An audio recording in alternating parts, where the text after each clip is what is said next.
नमस्कार, वंदे मातरम। मैं हूं श्यामगिरी। आप देख रहे हैं हमारा चैनल मुद्दा भारत का। मुद्दा भारत का यानी मुद्दा आपका। मुद्दा है महाराष्ट्र की राजनीति का। जी हाँ, लोकसभा का चुनाव का दिन जो है एकदम करीब करीब आ चुका है और सभी पार्टियां जो है अपने अपने जुआड़ में लग गई हैं। इसमें जो है मोदी जी को हराने के लिए इंडिया गठबंधन शुरू हुई थी, लेकिन इंडिया गठबंधन का अभी इस समय कोई अता पता नहीं चल रहा। लेकिन महाराष्ट्र में जो है उसकी शुरुआत इस तरह की है, भले इंडिया न बचा हो लेकिन महाविकास आघाड़ी को बचाएंगे, ऐसा वक्तव्य जो है प्रकाश आंबेडकर जी ने कहा है। क्या इसके पीछे की राजनीति, इसी पर हम थोड़ा चर्चा करेंगे हमारे सहयोगी अनिल थत्ते जी से, और जानेंगे कि महाविकास आघाड़ी को जो है प्रकाश आंबेडकर जी को कितना भरोसा है।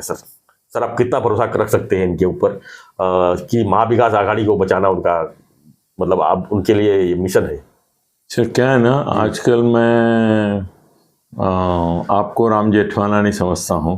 अरे बाप रे, इतना बड़ा उपाधि मत दीजिए सर। आप राम जेठमलानी की तरह एक साइड का ये बराबर करते हैं। मैं मुझे को खुद को हरीश साळवे समझता हूँ। तो पहले राम जेठमलानी जी बोले वो अच्छा है, बाद में हरीश साळवे बोलेंगे। बोलिए सर। सीट के बंटवारा को लेके जो है पहले इंडिया का टूटना जो उन्होंने बोला है जी, उसके बारे में बोलिए, और बाद में महाविकास आघाड़ी के बारे में बोलिए। तो इंडिया का तो आप देखिए सर कि जो उनके संयोजक थे नीतीश कुमार जी, वो तो आ गए बीजेपी में। उसके बाद ममता बनर्जी तो बोली थी कि मैं अब मेरे को कांग्रेस से मेरे कोई भरोसा नहीं है। कल तो ममता बनर्जी ने ये भी कर दिया कि कांग्रेस 40 सीट चुन के दिखाए। सब जगह इतना सीट मांग रही है पूरे देश में 40। हाँ 40 सीट। उन्होंने तो बोला कि बनारस में सीट चुन के दिखाओ, जीत के दिखाओ, यहाँ तक बोल दिया है। तो देखा है तो ममता बनर्जी का तो कांग्रेस के विरोधी हो गया पूरा।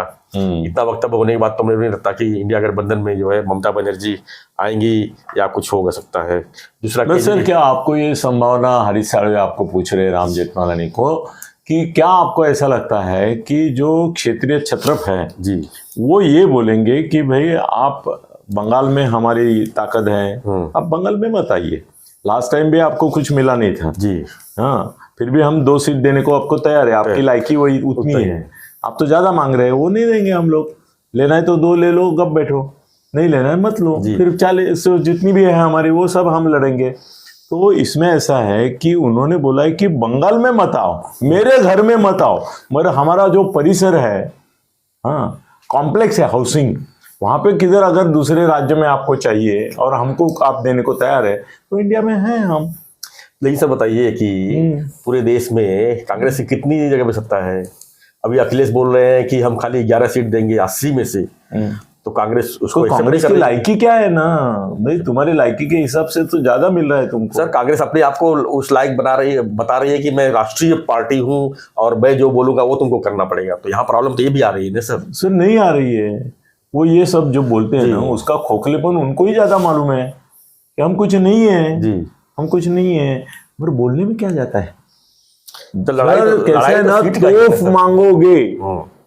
ये स्वातंत्र पूर्व काल में हमारे स्वतंत्र सैनिकों ने बोला था कि, नाम मुझे याद नहीं, शायद टिळक साहब ने बोला होगा या और किसी ने बोला होगा, बोले तोप मांगोगे तो कम से कम चाकू मिलेगा, तोप तो चाकू मिलेगा। वैसा ही है, ये तोप मांग के देखते हैं, उनको मालूम है चाकू भी नहीं मिलेगा या चाकू ही मिलेगा। एक दो सीट सर भिखारी को देने के लिए कुछ नहीं है, वो दे देंगे। जो सीट उन्होंने कभी जीती थी जहाँ पे बीजेपी का तगड़ा, अभी बीजेपी की भी वहां पे 14-16 कुछ आई है ना, फिर तो उसमें से बोलेंगे वो सबसे भिखार सीट कौन सी है, 2 बीजेपी ही जीतने वाली है, दे दो कांग्रेस को, और उसको लेना चाहिए। भाई भीख मांगे, बेगर्स हैव नो चॉइस, ये बेगर है, उनको चॉइस नहीं है, उनको मान्य करना पड़ेगा पहले कि मैं बेगर हूं, तो ही मान्य कर नहीं रहे ना सर, इसलिए करेंगे ना सर, धीरे धीरे करेंगे।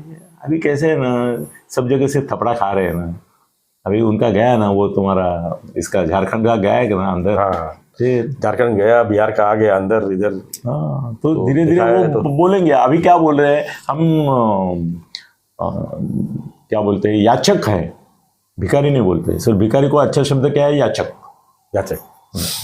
तो याचक बोल रहे हैं, वो भिखारी है करके कबूल करेंगे सर। हम इंडिया आघाड़ी टूटेगी नहीं, नहीं टूटेगी। खाली उसका जो आप सोच रहे कि हर एक राज्य में इंडिया का बंटवारा होगा, वो नहीं होगा। पंजाब में नहीं देंगे एक भी सीट। कांग्रेस की सर हालत ऐसे कुत्ते जैसी हो गई है ना कि भाई जो भी टुकड़ा फेंकेंगे ना वो ले लो, झेल के ले लेंगे। वो बोलेंगे पंजाब में नहीं, दिल्ली में दो ना, एक दिल्ली में दो, ऐसा बोलेंगे। दिल्ली में नहीं दे रहे, ठीक है, और कहीं तो दे दो। फिर क्या कांग्रेस तेलंगाना में इनको देगी? पूछो ना उनको, देगी? कर्नाटक में देगी? पूछो ना। हमारी मेजोरिटी वहां पर नहीं देंगे तो मत देने दो, मत देने दो। सर कैसा है ना, महाआघाड़ी का बाद में बोलेंगे, इंडिया का यश जो है ना वो इससे होगा कि एक लेबल है इंडिया, उसके अंतर्गत केजरीवाल जीतेगा पंजाब, केजरीवाल शायद जीतेगा दिल्ली, शायद स्टालिन जीतेगा तमिलनाडु, शायद पटनायक जीतेगा वो उड़ीसा, शायद जीतेगी ममता बंगाल, पूरा बंगाल में कुछ उसका असर रहेगा। ये टुकड़े टुकड़े टुकड़े, सर जिक्सॉ पजल किसको बोलते हैं मालूम है? वो टुकड़े टुकड़े जोड़ के उसका एक पजल है, भारत बनाते हैं। हाँ, तो ये कैसा है ना सर, आप इंडिया को इतना कम मत समझो। हरीश साहब आपको बोल रहे, राम जेठमलानी जी, ये ना इसके पीछे एक नकाशा छपा होता है। जब आपको उलझन होती है कि भाई मेरे को ये नहीं मिल रहा है आगे से, तो आप पीछे देखते हैं इंडिया, और फिर इंडिया जुटाना आसान है क्योंकि इंडिया का ये मालूम है आपको भूगोल। तो आप इंडिया के मतलब कुछ लोग शाने होते हैं, वो उल्टा जोड़ते हैं। जिक्सॉ पजल आगे से जोड़ नहीं सकते, तो पीछे इंडिया देख के इंडिया जोड़ देते हैं, आगे पजल बन जाता है। सर ये इंडिया का मामला जो है ना, आप इतना गलत तरीके से मत लो।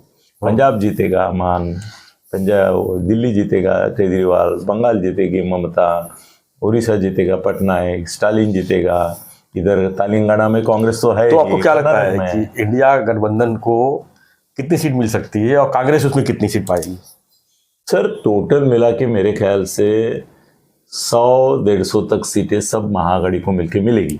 अच्छा। उसमें पंजाब और इनका वाटा ज़्यादा रहेगा। पटनायक का मैं भरोसा नहीं देता, वो कभी भी इनके साथ आ सकता है। तो 100-150 सीट मिलेगी सब मिला के, मतलब तो इंडिया आघाड़ी हो गई ना सर। सर ऐसा है क्या कि देखो, 100-150 में कांग्रेस कितनी रहेगी तब? 100-150 में हाँ करीबन 30-40। मतलब ममता बनर्जी ने सही कहा है। हाँ, उसने 30-40 बोला है क्या? 40 सीट भी नहीं आएगी ऐसा। हाँ, ममता को मैं मिला नहीं मगर शायद। अब आते हैं सर यहाँ पर महाविकास आघाड़ी पे, जिसका बड़ा टाइटल है कि, तो ये समझ में आया आपको जिक्सॉ पजल इंडिया का, कि इंडिया है, इंडिया गई नहीं है। इंडिया खाली क्या हुआ है कि आपको इंडिया एक साथ चाहिए था, हम जिक्सॉ पजल के टुकड़े जोड़ के उसको इंडिया बना रहे हैं। जी चलो महाविकास आघाड़ी में जो सर इनका प्रकाश आंबेडकर जी का जो बयान है वो कितना, मतलब क्या बोले वो? उन्होंने यही कहा था कि इंडिया भले टूट जाए लेकिन महाविकास आघाड़ी को संभालना है। तो वो संभालेंगे सर? पहली बात तो ये है, ये अपशकुनी बात क्यों करने का? तुम महाआघाड़ी को बचाने की बात कर रहे हो, तो बोले बाप मरे और बेटा जिले। बाप मरे बेटा जिए, या माँ मरे बेटा जिए। मैं कोशिश इसलिए कर रहा हूँ सर, कभी कभी ऐसा होता है मालूम है, डिलीवरी के समय डॉक्टर पूछता है आपको कि माँ को बचाना है या बच्चे को बचाना है। बहुत असमंजस स्थिति आती है उस समय, है कि नहीं? बिल्कुल। ये अभी ऐसा है कि ये बोलता है माँ को मार दो बच्चे को बचाओ। कौन बोल रहा है? प्रकाश आंबेडकर। माँ को मार दो, अरे माँ रहेगी तो दूसरा बच्चा भी पैदा हो सकता है ना। ये नहीं सोचता है जो दिमागदार हस्बैंड होता है, वो सोचेगा कि नहीं जी भाई बेटा मर गया तो माँ तो दूसरा बेटा पैदा कर सकती है। ठीक है, दोनों में से एक की बलि देनी ही है तो बच्चे की बलि दे दो। बड़े जड़ अंतःकरण से करना पड़ेगा मगर कर सकते हैं। माँ को बचाओ, दूसरा बच्चा पैदा होगा, वही पुनर्जन्म लेगा, क्या मालूम मे बी। हाँ, फिर ये बच्चे को बचाने के लिए माँ को मारने की बात कर रहा है। आपको पसंद है? आप क्या सोचते हैं, इनको माँ को मारेंगे क्या बच्चे को मारेंगे? इतना भरोसा कर सकते हैं सर इनके ऊपर? वो छोड़ो, मुझे बोलो आप माँ बचाएंगे या बच्चा बचाएंगे? आपकी तरफ हूँ मैं। हाँ, मैं आपकी तरफ हूँ। मतलब माँ बचाएंगे जी। फिर तो इंडिया को बचाना चाहिए ना। ये क्यों बोल रहा है इंडिया को मारो या इंडिया को मरने दो? मरने दो क्यों? भाई इंडिया बचेगी तो कल महाआघाड़ी 100 पैदा करेंगे, वो कौरव पैदा करेंगे, पांडव पैदा करेंगे। तो ये गलत है। तो ये बोलने के पीछे मकसद क्या है? वो चाहता है उनकी माँ मरे। माँ मरेगी तो बच्चा जिंदा ठीक से पैदा, बच्चा परवरिश नहीं हो पाएगा। बच्चा का मुर्दुस हो जाएगा। वो मराठी में हम लोग बोलते हैं मुर्दुस। जिसकी कोई ये ऐसा हो जाता है बेचारा, खाना पीना नहीं, माँ नहीं है तो पोषण नहीं है, पोषण नहीं, माँ नहीं है तो परवरिश दूध नहीं है, परवरिश नहीं है। ये चाहता ही है कि महागढ़ी का जो बच्चा पैदा हुआ वो पहले ही प्रीमैच्योर पैदा हो, प्रीमैच्योर ही पैदा करे उसको। बिल्कुल। मतलब उसका गर्भ 9 महीने 9 दिन के बदले 8वें महीने में ही निकालने की कोशिश कर रहे हैं, तो वो दुर्बल ही पैदा होगा। तो इनका सबसे बड़ा संघर्ष तो सीट बंटवारे को ही लेके है ना। कांग्रेस, पवार साहब, उद्धव जी के बाद इनको कितना सीट मिलेगा? इनको तो 12 सीट चाहिए, 15 सीट चाहिए। तो सर 12 सीट जो है ना, वो महाआघाड़ी के कफन के 12 खिले हैं। उनको महाआघाड़ी को कफन में डालना है, क्या बोलते हैं, शव पेटिका है ना, बोलते हैं ना शव पेटिका, इंग्लिश में क्या बोलते हैं याद नहीं आ रहा है मेरे को। तो उसके खिले हैं ये 12 कि भाई पक्का बंद कर दो इनको। हम 12 लेंगे तो उसमें से कम 11 तो हारने वाले ही है। एक अकोला की शायद प्रकाश की आ जाएगी। 11 जगह हम कांग्रेस को हराएंगे, 12 जगह हम उघाड़ी को हराएंगे। जितने सीट ये मांगेंगे उतनी जगह इनके हार महाआघाड़ी के पक्के करके वो ज्यादा सीट मांगते हैं सर, ये ध्यान में लो। बिल्कुल बिल्कुल। फिर उनको तो महाआघाड़ी को मारना ही है। मतलब वो कौन सा है मामा, ये कौन सा मामा है? कौन? प्रकाश अंबेडकर, जो देवकी और इसके वसुदेव को बच्चों को मारना चाहता है। और कृष्ण ने उनको, अपने नारद ने उनको बोला था, कौशल तो निश्चिंत था, वो बोला ठीक है पहले 7 बच्चे जीने दो, 8वां बच्चा आएगा तो मैं उसको मार दूंगा, तो मेरे को चैलेंज नहीं रहेगा। सर उस जमाने के वो एंटेना भी था ना नारद का ऐसा, हाँ, तो वो एंटेना वाला नारद उस जमाने का चैनल था। उसने जब देखा ये साला कौन सा है, वो बिंदास हो गया। वो 7 बच्चे पैदा करके अलाउड कर रहा है इसको। तो उसने जाके बोला कि आप क्या जानते हैं, पहला भी 8वां हो सकता है, चौथा भी 8वां हो सकता है, इसकी गिनती आप ऐसी क्यों कर रहे हैं? ऐसे में ऐसी भी हो सकती है, तो सब बच्चों को मारेंगे तभी सेफ हो जाएंगे। ये बोलने वाला कौन था? फिर कौन सा दुष्ट नहीं था? ये नारद दुष्ट था। उसने हरामी ने जाके बोला कि 8वें में से कौन सा भी बच्चा तेरा वध कर सकता है। और सर वसुदेव और देवकी को तो दूसरा धंधा ही नहीं था, अंदर दोनों बैठे थे। और कौंस ने भी, सर कौंस ने चूतिया था। कौंस को क्या करना चाहिए था? इनको बच्चे क्यों पैदा हो रहे थे? वो एक जेल में एक कोठरी में रह रहे थे, सादी बात है। उनको बच्चों का मारने का पाप चूतिया क्यों ले रहा है? इनको इसको इस कोठरी में रखो, इसको इस कोठरी में रखो, ये नहीं मिलेंगे तो बच्चे कैसे पैदा करेंगे? उनको टाइम पास ही वही है रात दिन। तो पढ़ने वाले लिखने वाले ऐसे कुछ तो है नहीं, चिंतन करने वाले है नहीं कुछ, तो बैठे बैठे बच्चा पैदा करते रहे। हर साल आप लेके हर साल एक बच्चा। तो इसका आसान तरीका था, ये चुतिया कंस को समझ में नहीं आया कि उसको महिला क्षेत्र में डाल दो, इसको जेंट्स क्षेत्र में डाल दो, दोनों एक साथ नहीं रहेंगे। आसान हो गया, बच्चे नहीं पैदा होंगे, क्या आसमान से बच्चे टपकेंगे? तो 8 को मारने की भी जरूरत नहीं थी। उसमें ऐसा हो जाता कि कृष्ण भी पैदा नहीं होता। मगर कंस बुद्धू था, इसके लिए उसने उनको अलग नहीं रखा। ये नारद ने बोला ना, तो उसको चाहिए था कि अच्छा ऐसा है क्या, तो मैं उनको साथ में आने नहीं देता, इंदर रखेगा। हाँ, और वो इतने जेल में सब कैदी और ये सब सुरक्षा रक्षक उनके दरवाजे पे खड़े, उनके सामने साला संभोग भी करेंगे, और 7-7 बच्चे 8-8 बच्चे पैदा करेंगे। ये क्या चीज होगी? अलग रखो उनको, मामला ही खत्म होता। तो प्रकाश अंबेडकर जो है वो कौन सा मामा है? तो वो चाहते हैं कि कांग्रेस मर जाए, ये मर जाए, ये उबाठा मर जाए, वो सबको मारने के लिए कौन सा मामा निकला है। तो मारने का तरीका वो अलग से ढूंढ रहा है। वो बोलता है मैं ही 12 ले लूंगा तो 11 तो मैं गिराऊंगा, मेरी गिरी तो मैं उल्टा करूंगा कि इन लोगों ने मेरे को वोट नहीं दिया करके मेरे 11 गिर गए, मेरा एक का चुन के आया, बस हो गया।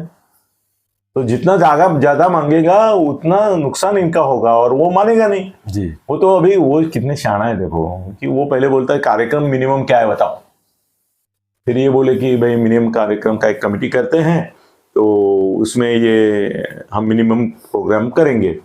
तो शाना है, वो बोलता है कि तुम्हारे हाथ में कुछ नहीं है, मुझे सोनिया और इंदिरा, ये राहुल का लेटर चाहिए कि मिनिमम कार्यक्रम प्रोग्राम क्या होगा। अब इनमें से किसी के पिछवाड़े में तो दम नहीं है कि इंदिरा गांधी और सोनिया और राहुल को जाके पूछे कि भाई मेरे को मिनिमम कार्यक्रम अंबेडकर को देना है, तो मेरे को मिनिमम प्रोग्राम दे दो। इनमें दम नहीं है और उनको कोई पड़ी नहीं है। वो बोले कौन अम्बेडकर, प्रकाश अम्बेडकर, तो उसके लिए हम मिनिमम प्रोग्राम बना के देंगे। हमारी पार्टी का मिनिमम प्रोग्राम जाहिरनामा अलग से रहेगा। सर ये तीनों पार्टी अपना जाहिरनामा अलग करेंगे, ये देखो इनका कॉमन मिनिमम प्रोग्राम रहेगा शायद, मगर जाहिरनामा अलग रहेगा। अलग अलग रहेगा, बिल्कुल। तो प्रकाश अंबेडकर सर ऐसा है ना कि वो महाआघाड़ी में जाके ही वाट लगाने की कोशिश कर रहा है। अभी 12 मांगेगा, फिर बोलेगा 8 दे दो, 8 में से 7 गिरा के लेगा। वो ही खुद ऐसे उम्मीदवार देगा ना वो कि जिनको देख के लोग बोलेंगे भाई इसे वो ये करने से अच्छा नोटा दाब नोटा, ऐसा करेंगे। तो 7 जगह वो गमा गया तो उतना कम हो गया।